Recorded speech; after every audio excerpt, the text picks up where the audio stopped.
Bonjour, bonjour, on se retrouve pour un petit podcast, le premier, et oui, premier peut-être d'une longue série, ça dépendra si ça marche bien.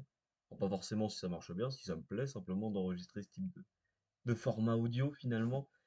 Donc merci, installez-vous, merci d'avoir cliqué sur la vidéo, installez-vous, prenez un café, prenez un verre d'eau, prenez ce que vous voulez, à vrai dire, ça ne me regarde pas. Ce qui me regarde, c'est de sortir une vidéo de qualité où on va pouvoir bien s'amuser à parler aujourd'hui des mondes ouverts. Truc que vous devez connaître normalement si vous aimez bien le jeu vidéo. Même si vous aimez pas en fait, hein, c'est quand même cool les mondes ouverts en général, on va pas se mentir, donc on va parler de ça. On va bien s'amuser, on va échanger tout seul, vous et moi, vous en commentaire, moi en oral, sur ces sujets-là. J'espère que le podcast vous plaira. Moi j'aime bien parler de plein de choses, je suis quelqu'un qui aime bien parler, c'est un peu du freestyle, il y a quand même un petit déroulé, mais ça va être comme ça, je pense, pour beaucoup. Il y aura des petites recherches, etc., des connaissances qui vont sortir. Le but, c'est de débattre en commentaire. Merci de rester respectueux quand même. Vous pouvez évidemment ne pas être d'accord. C'est normal, hein, on est en France quand même. Par contre, on va éviter de m'insulter tous mes morts. Donc, on va pouvoir commencer avec la fameuse présentation. Alors, qu'est-ce que c'est un monde ouvert? Un monde ouvert, c'est ce qui sort actuellement le plus hein, du jeu vidéo. Les gros studios, ils se mettent tous dessus, même les nouveaux, les anciens. Peut-être moins les indépendants, parce que ça prend quand même beaucoup plus de ressources. Mais c'est difficile, c'est long à faire. Et mine de rien, créer un univers qui est assez cohérent et joli, bon, mais c'est pas facile. Alors évidemment, il y en a certains qui font pas le côté joli, merci Pokémon, mais ils s'y mettent quand même. En même temps, c'est peut-être le jeu qui mériterait le plus d'être en monde ouvert. Parce que déjà, quand ils étaient à train de proposer des histoires, c'était une catastrophe, mais le lore était cool. Donc techniquement, ça se lie un petit peu, on va dire. Et oui, pour moi, c'est pas le gameplay le plus important, c'est ce que tu veux raconter. Certes, raconter une histoire, voilà, parce que raconter une histoire, c'est quand même super, mais en monde ouvert, c'est quasi impossible, hein. Beaucoup trop de liberté, beaucoup trop de déplacements dans tous les sens, alors qu'on va pas se mentir, l'inverse n'est pas vrai, hein. Bah oui, c'est beaucoup plus dur de mettre un lore, etc., très établi dans une ligne droite, que d'aller en chercher un dans un monde ouvert avec plein de petits éléments dans tous les sens, avec des collectables, des choses comme ça. Juste à regarder par exemple les jeux Bethesda qui sont complètement dedans, les jeux, les Souls-like évidemment, enfin, les Souls-like, tous les jeux Souls en fait, hein, de From Software, oh là là. Pour se rendre compte que ben, c'est tout simplement ça, hein. Le lore c'est quand même super important, après ça va dépendre de chacun. Donc voilà, le monde ouvert c'est ça, hein, c'est des immenses plaines, c'est pas du tout ça, hein, ça va clairement se calmer. C'est des immenses cartes qui sont libres à l'exploration, c'est surtout ça le plus important. C'est dans le nom, hein, de toute façon c'est un monde auquel le joueur va aller, qui est complètement ouvert. Voilà, c'est dans le nom, c'est super simple, hein, même en anglais, open world. Donc en fait, on peut aller partout, on peut faire ce qu'on veut, du moins dans une partie des mondes ouverts, pas dans tous. Et l'objectif c'est donc voilà, de suivre une histoire qui va être racontée. Il y aura des quêtes secondaires très souvent. Et puis après, c'est de la terminer en allant s'amuser à aller un peu dans tous les sens, en allant un peu partout. C'est un peu le plaisir, quoi, finalement. Mais pour moi, je suis pas très fan. Alors, je vais expliquer pourquoi. Moi, je suis un petit peu ancienne génération, on va pas se mentir. Je suis un peu old school sur mes plaisirs. Je suis jeune. Hein, j'ai pas beaucoup plus de 20 ans. Mais j'ai toujours été élevé aux vieux jeux, à la Game Boy Color, à la GameCube, à la Xbox 360, des choses comme ça. Et il y avait déjà à l'époque le fantasme du monde ouvert, hein, parce que les jeux solo à gros budget vont être de plus en plus dans ces styles-là, mais on y reviendra à la conclusion. Donc là, l'objectif, c'était voilà, hein, d'expliquer pourquoi moi je suis pas très fan des mondes ouverts, du moins de ce qui est devenu les histoires racontées dans le jeu vidéo. Je parlerai évidemment du lore, hein, c'est très important quand on parle monde ouvert. Mais moi, ce que j'aime en fait, c'est raconter des histoires, c'est raconter, exprimer de l'imagination et suivre en fait un cheminement qui fait vivre des émotions. Alors que le problème de monde ouvert, c'est que les émotions sont beaucoup plus difficiles à vivre. Oui, parce que on a bien connu dans certains jeux, voilà, les grandes émotions de certains moments qui étaient très très forts dans des jeux dits à couloir, où on voit un personnage, voilà, mourir, et, ou alors changer, faire quelque chose, pas forcément mourir, il y a d'autres émotions qui peuvent être provoquées, hein, évidemment. Et en fait, se dire, waouh, c'est incroyable, le rebondissement est fou, putain, je m'y attendais pas, c'est incroyable. Dans les mondes ouverts, c'est quand même beaucoup plus complexe à mettre en place. Et à des cliffhangers, en fait, bon, évidemment, il y a des très grands moments aussi dans ces jeux-là. Du moins récemment, il y en a quand même beaucoup moins. On va pas se mentir. Juste à regarder les derniers jeux, hein, si on prend par exemple des Zelda, on va prendre ces jeux-là, Quand tu prends dans Skyward Sword, qui est un monde semi-ouvert, mais qui va être très très linéaire quand même, où les fameux moments avec la princesse Zelda qui se fait enlever, le retour dans le passé de Kiraïm, ces choses-là. Bon, ben là, on va pas se mentir, dans les derniers opus, c'est pas réellement le cas, hein. J'ai pris quand même un assez récent, mais même avant, hein. On prend des Wind Waker, on va aller chercher le moment où Ganondorf va massacrer Link sans problème, sans qu'on puisse rien faire avant que la princesse Zelda se dévoile et se fasse capturer. C'est toutes ces choses-là, enfin, c'est pas capturer tout de suite. C'est toutes ces choses-là ces cliffhangers, en fait, on est réellement impliqué parce qu'on est obligé de suivre cette histoire. On est obligé d'aller dans ce cheminement. Là où c'est pas du tout le cas dans un monde ouvert.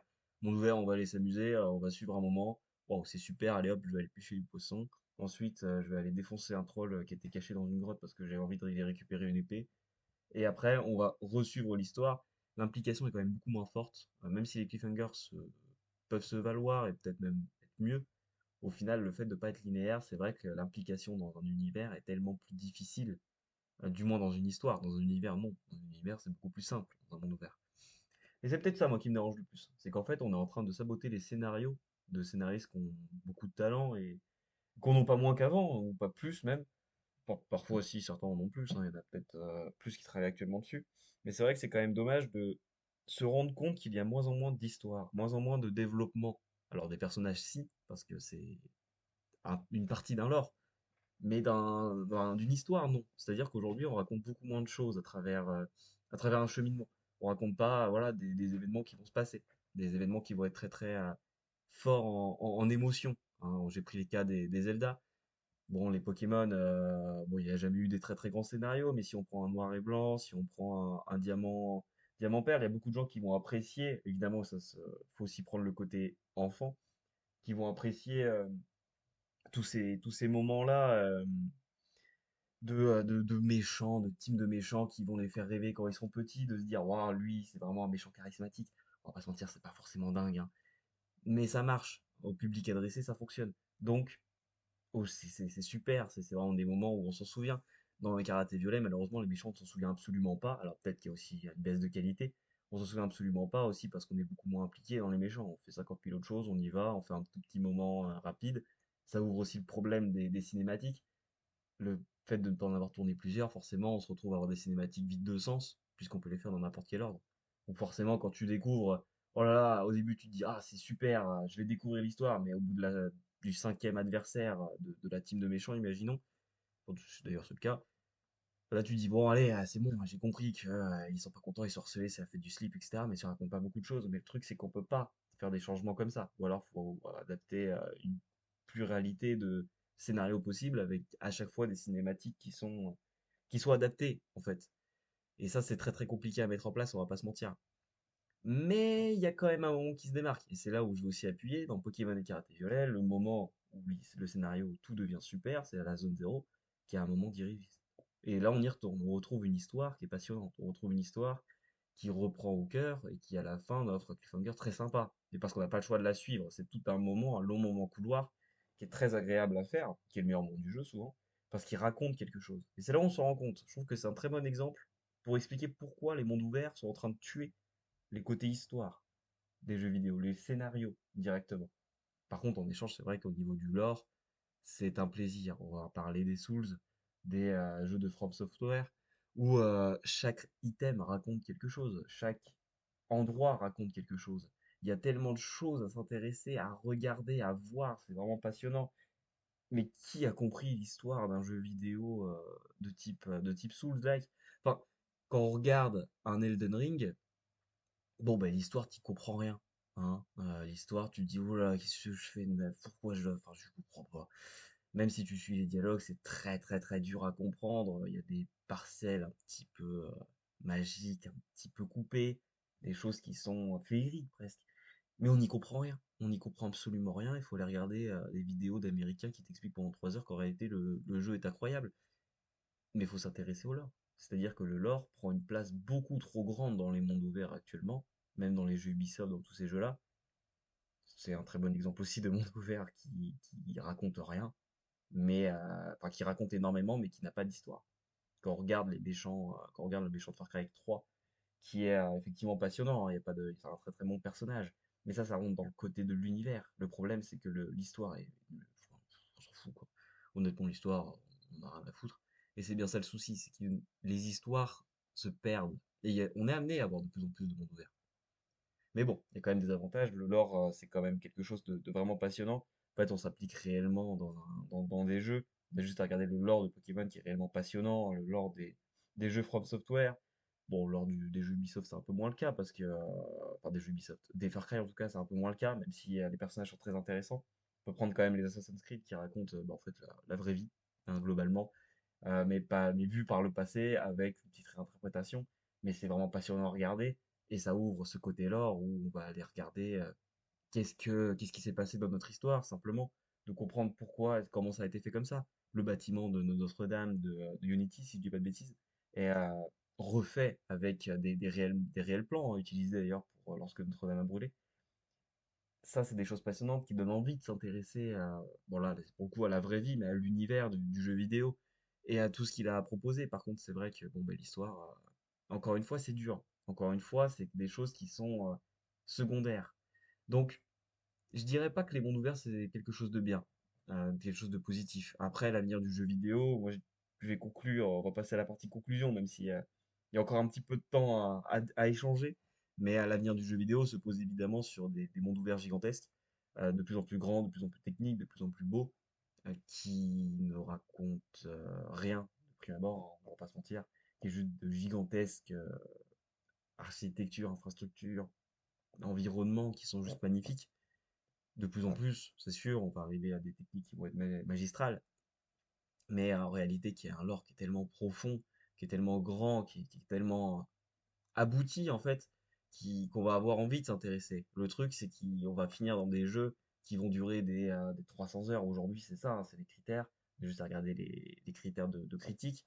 Avant, 20 heures, jeux vidéo longue durée de vie. Aujourd'hui, 200 heures, bon, c'est une durée de vie normale pour un jeu vidéo triple A. Donc le problème va peut-être finir ici. Les jeux vont demander un investissement juste titanesque. Alors évidemment, ça arrange les développeurs qui veulent pas que tu partes de leur jeu, qui vont pouvoir te vendre des produits dérivés avec évidemment une application gigantesque. Pour pouvoir aussi te vendre, s'il y a du multijoueur, voilà, des skins, des choses comme ça. C'est évidemment que lorsqu'on est dans un univers et lorsqu'on est impliqué à fond dedans, on va créer une bulle autour de ça et rapporter des sous à tire-larigot. D'un autre côté, ça veut dire qu'on va énormément limiter la création et limiter le nombre de triple A, tout simplement.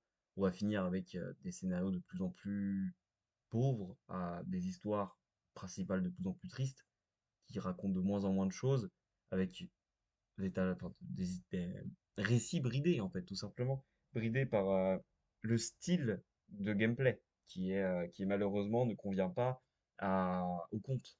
Et c'est personnellement, je trouve ça dommage. Après, évidemment, il va falloir regarder du côté des jeux indés, tout simplement, hein, des mecs qui n'ont pas qui ont pas l'argent, qui n'ont pas le matériel et le temps d'aller chercher des mondes ouverts gigantesques, tout simplement magnifiques, mais qui vont plutôt aller chercher des jeux couloirs avec des gameplays très très complexes, euh, changeants, très innovateurs, mais surtout des choses qui vont raconter au direct.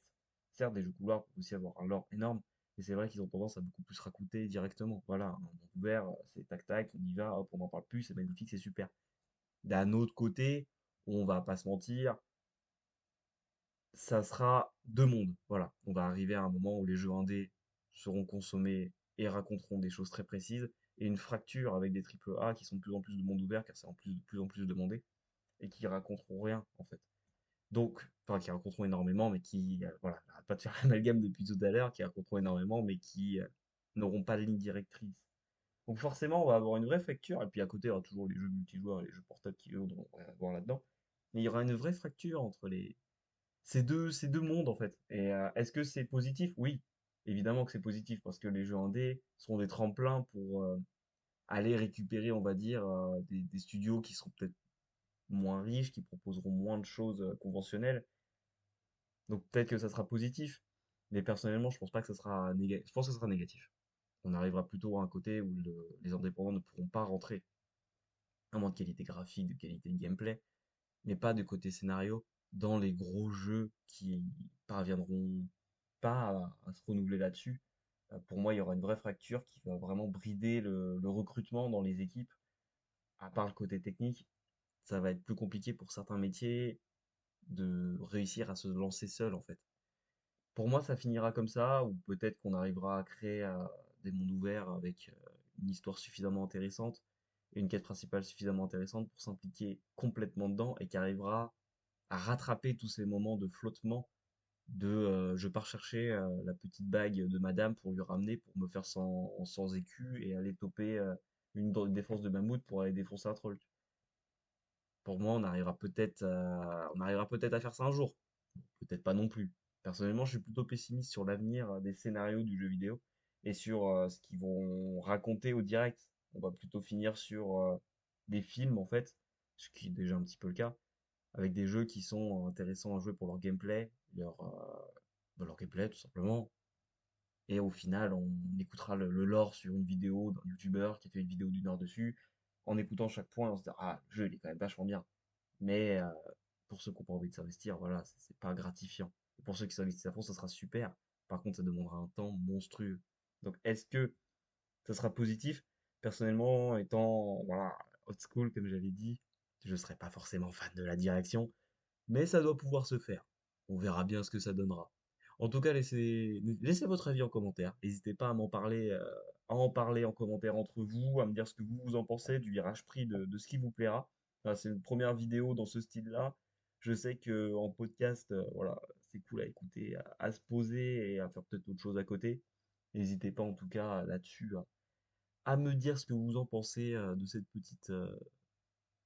petite vidéo. Petite non quand même, hein, dure quand même, fait son temps, va durer quoi? Allez, on va dire moins de 18 minutes.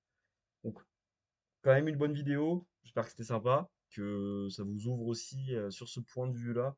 Et n'hésitez pas à en partager, évidemment il y en aura d'autres. Moi personnellement j'ai beaucoup aimé enregistrer ma voix.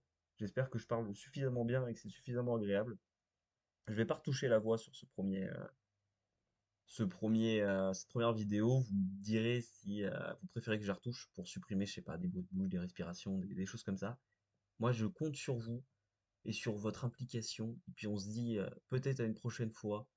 Et puis je vais partir sur le montage de cette vidéo. Allez, bisous bisous.